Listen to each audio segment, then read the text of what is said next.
Hello everyone, TimeToGrind here, and today I wanted to talk about EA canceling yet another Star Wars game. Now this news came out a couple of days ago, but I'm trying to catch up on some things and it's a little slow as of right now. But what happened? Well, EA canceled yet again another Star Wars game that was more focused on single player. And just in case you don't know, EA has the rights for Star Wars video games. They have the license to make Star Wars games. And in the last about 6 years, they've only released two Star Wars games, Star Wars Battlefront 1 and Star Wars Battlefront 2, both of which were pretty not great. They were pretty close to garbage, and Star Wars Battlefront 2 is hot garbage at the beginning as well, especially with all the microtransactions, stupid stuff they tried to pull. But I saw something on Reddit that showed, EA's the last 6 years of their Star Wars games, two games, both of which were terrible. And then between 2002 and 2008, where EA didn't hold the license to Star Wars games hostage, there were about 18 Star Wars games, and there were so many good Star Wars games in there.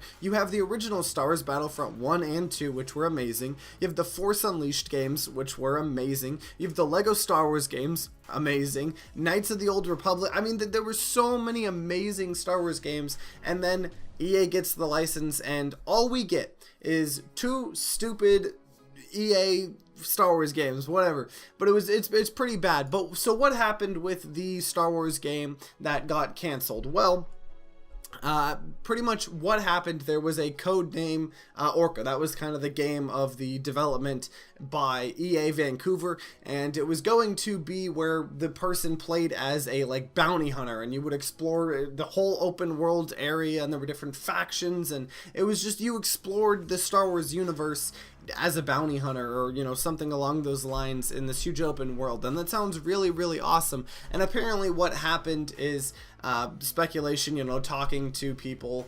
Kotaku, some news reporters there talked to a lot of developers and people working on the game, and EA's top people that make all the decisions but don't really care about games or gamers, they're like, nah, that's gonna take too long to make, we need something sooner. So they canceled Orca in favor of just a smaller scale Star Wars game, and supposedly it's supposed to come around late 2020, which is in Kotaku, they predict that's when the next gen consoles are coming out. So they're probably just trying to get something developed real fast out of nowhere that they can just launch on new consoles or whatever. But it's just really, really frustrating. And on top of all of this, when people were starting to get a little annoyed, for good reason, because not only have we not really gotten a good Star Wars game, we haven't gotten a good single player Star Wars game in forever. So EA put out a statement saying, there's been speculation overnight about one of our Star Wars projects. As a natural part of the creative process, the great work by our team in Vancouver continues and will evolve in future Star Wars content and games. We're fully committed to making more Star Wars games. We're very excited about Star Wars Jedi Fallen Order from Respawn, and we'll share more about our new projects when the time is right. And so it's literally them just saying, yeah, well, it's stuff happens in the creative process, and whatever. And I'm not necessarily super mad that the game got canceled, because that can happen. It can very well happen. Maybe the game wasn't making that much progress or anything like that. Stuff can happen. I'm not mad that it got canceled.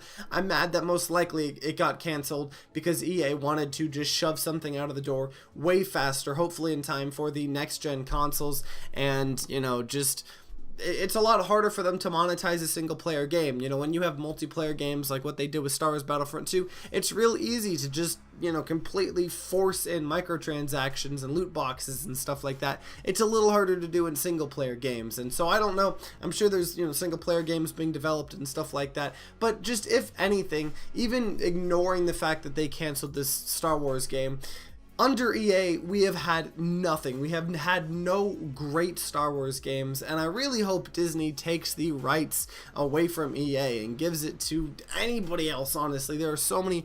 Give it to some other stupid company. Obviously, I'd want it to go back to who was making the old Star Wars games, but probably won't happen.